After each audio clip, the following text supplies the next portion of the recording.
अभी तक आप चैनल को सब्सक्राइब नहीं किए हैं तो चैनल को सब्सक्राइब कर लें। वीडियो को अधिक से अधिक शेयर करें। आप अपने मित्रों को, दोस्तों को भी वीडियो को शेयर करें, जिससे यदि वो क्लास नहीं करते हैं, कॉलेज नहीं आते हैं, तो बिना पढ़े भी वो अपने यूट्यूब चैनल के माध्यम से अपनी पूरी परीक्षा को अच्छे से दे सकते हैं। तो आइए वीडियो को स्टार्ट करते हैं। यह टॉपिक आपके लिए बहुत ही महत्वपूर्ण होने वाला है, तो इस टॉपिक के बारे में आप थोड़ा अच्छे से स्टडी करेंगे। तो आइए वीडियो को स्टार्ट करते हैं।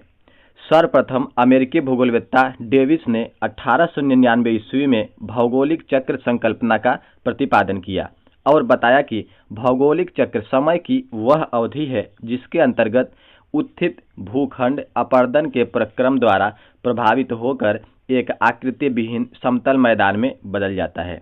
ठीक, उन्होंने क्या बताया कि एक उत्थित भूखंड अपर्दन के प्रक्रम द्वारा प्रभावित होकर भू आकृति विहीन, ठीक, जिसकी कोई आकृति न हो, ऐसे समतल मैदान में बदल जाता है। इस तरह डेविस ने स्थल रूपों के विकास में चक्रीय पद्धति का अवलोकन ऐतिहासिक परिवेश में किया। डेविस ने बताया कि स्थल रूपों के निर्माण एवं विकास पर संरचना, प्रक्रम तथा समय का प्रभाव होता है। ठीक, किसका प्रभाव होता है? संरचना, प्रक्रम और समय का प्रभाव होता है। इस आधार पर डेविस ने बताया कि स्थल रूप संरचना, प्रक्रम तथा समय का प्रतिफल होता है। ठीक, किसका होता है? संरचना, प्रक्रम और समय का प्रतिफल होता है। संरचना, प्रक्रम एवं समय, डेविस के इन तीन कारकों के कारण ही इसे डेविस का त्रिकट या डेविस के त्रिकूट के सिद्धांत के नाम से भी इसे जाना जाता है, या इनकी संकल्पना को त्रिकट या त्रिकूट के नाम से जाना जाता है। डेविस ने बताया कि अपर्दन चक्र उत्थान से प्रारंभ होकर चलता है। यह उत्थान की अवधि छोटी होती है। ठीक, इसकी अवधि कैसी होती है? उन्होंने बताया कि इसकी अवधि छोटी होती है। डेविस ने कहा कि जब तक उत्थान की अवधि चलती है तब तक अपर्दन प्रारंभ नहीं होता है, परंतु जैसे ही उत्थान पूर्ण हो जाता है अपर्दन प्रारंभ हो जाता है। साथ ही यह अपर्दन चक्र के अंत तक चलता रहता है। इस तरह उत्थान और अपर्दन साथ साथ चलता है। ठीक, इस बात को आप थोड़ा सा एक बार फिर से क्लियर कर लीजिए, क्योंकि यहाँ ही महत्वपूर्ण बात इन्होंने कही है।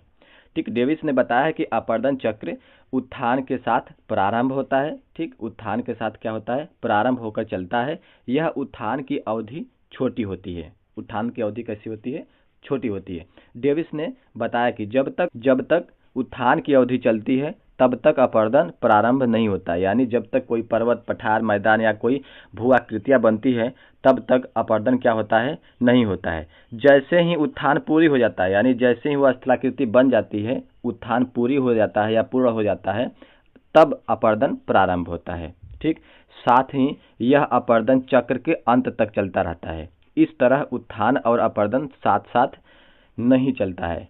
ठीक, उन्होंने बताया कि उत्थान और अपर्दन साथ नहीं चलता है, अलग अलग चलता है। पहले उत्थान होता है, उसके बाद फिर अपर्दन होता है। आगे, डेविस का यह मत भ्रामक है। डेविस का यह मत भ्रामक है क्योंकि प्रकृति में अपर्दन उत्थान की समाप्ति की प्रतीक्षा नहीं कर सकता। डेविस ने बताया कि जब तक उत्थान होता है तब तक अपर्दन की अवधि नहीं प्रारंभ होती है, या अपर्दन प्रारंभ नहीं होता। यदि कोई पर्वत बन रहा है तो वह पर्वत जब तक पूरी तरह से बन न जाए तब तक उस पर अपर्दन के कार्य नहीं होंगे। लेकिन उनका यह मत क्या है? भ्रामक है, क्योंकि प्रकृति क्या करती है? उत्थान की समाप्ति का प्रतीक्षा नहीं करेगा, अपर्दन प्रारंभ कर देता है। इस तरह आगे इसको एक फिगर के माध्यम से देख सकते हैं। तो उन्होंने बताया पहले बात क्या, कि उत्थान की अवधि कैसी होती है? छोटी होती है। और अपर्दन की अवधि कैसी होती है? लंबी होती है। फिर यह कब तक चलती है? तो यह चक्र के समाप्ति तक चलती रहती है। आगे डेविस की कुछ मान्यताएं थी, वह मान्यताएं कौन सी हैं? आइए देखते हैं डेविस के भौगोलिक चक्र की मान्यताएं। ठीक, स्थल रूप अंतर्जात और बहिर्जात कारकों का पारस्परिक क्रिया का प्रतिफल होता है।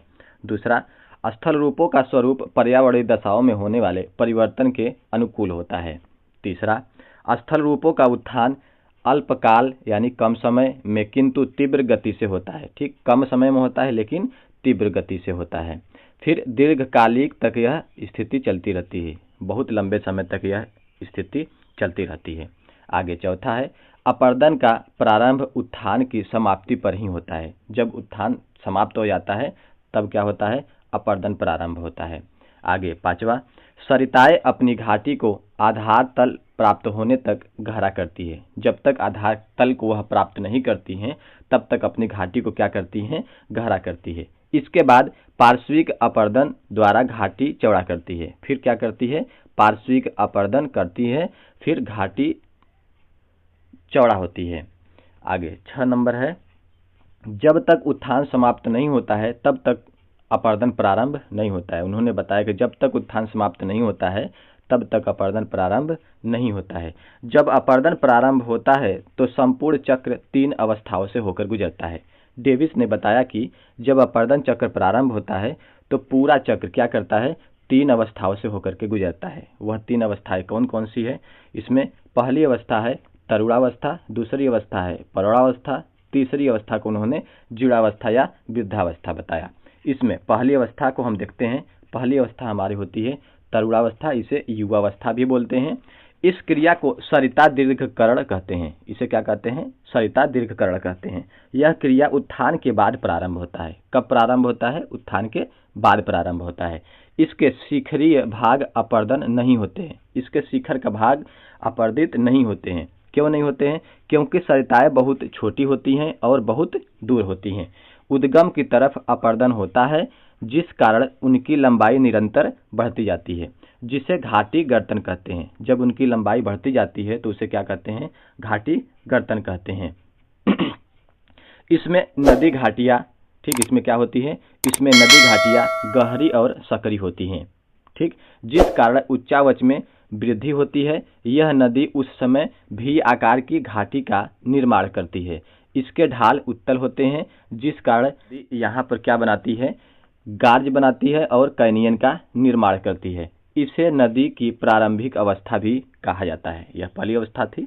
दूसरी अवस्था आ जाती है प्रौढ़ावस्था।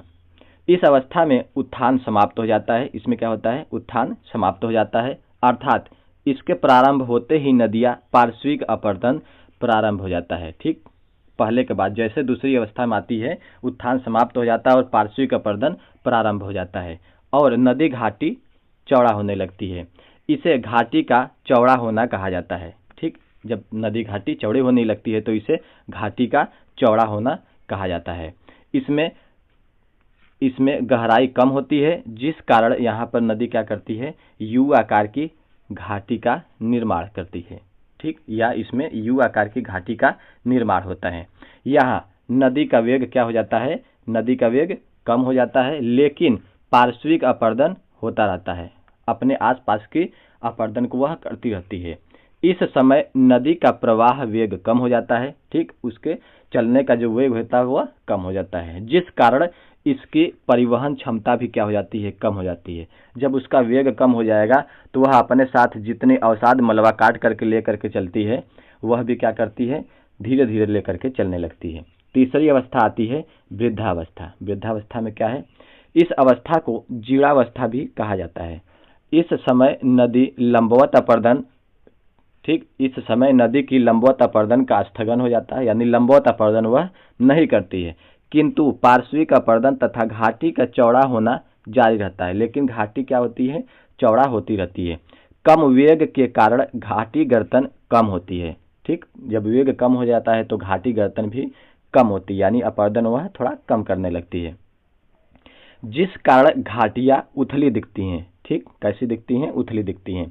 इसका ढाल भी अवतल होता है। यहाँ पर नदियां मियांडर बनाती हैं। यहाँ पर नदी क्या बनाती हैं, एक प्रकार की स्थलाकृति होती है मियांडर, वहां पर नदियां मियांडर बनाने लगती है, मियांडर बनाती है, बाढ़ मैदानों का निर्माण करती है। इस समतल मैदान को डेविस ने एक नाम दिया है जिसे पेनी प्लेन कहा है उन्होंने। यहाँ पर कम ऊंचाई और बिखरी पहाड़ियां पाई जाती है। ठीक, कम ऊंचाई और बिखरी पहाड़ियां पाई जाती है, जिसे डेविस ने मोनाडानाक नाम दिया। ठीक, इसे डेविस ने मोनाडानाक नाम दिया। मोनाडानाक का नामकरण उन्होंने कहाँ से किया, तो मोनाडानाक का नाम उन्होंने संयुक्त राज्य अमेरिका के न्यू हैम्पशायर, ठीक, संयुक्त राज्य अमेरिका के न्यू हैम्पशायर मोनाडानाक पहाड़ी के नाम पर किया गया है, या उन्होंने वहां से इसका नाम लिया। आगे आपको देखिए यहाँ पे दिख जाएगा डेविस के भौगोलिक चक्र का आरेख द्वारा प्रदर्शन। तो आप आगे चल के निक्षेप ऊंचाई के बारे में, यहाँ से यहाँ तक उन्होंने बताया ऊंचाई उसकी। स्थल खंड का उत्थान समाप्त, यहाँ से उन्होंने बताया कि स्थल खंड का उत्थान समाप्त होता है। फिर नदियाँ इधर से इस तरफ की तरफ चली जाती हैं।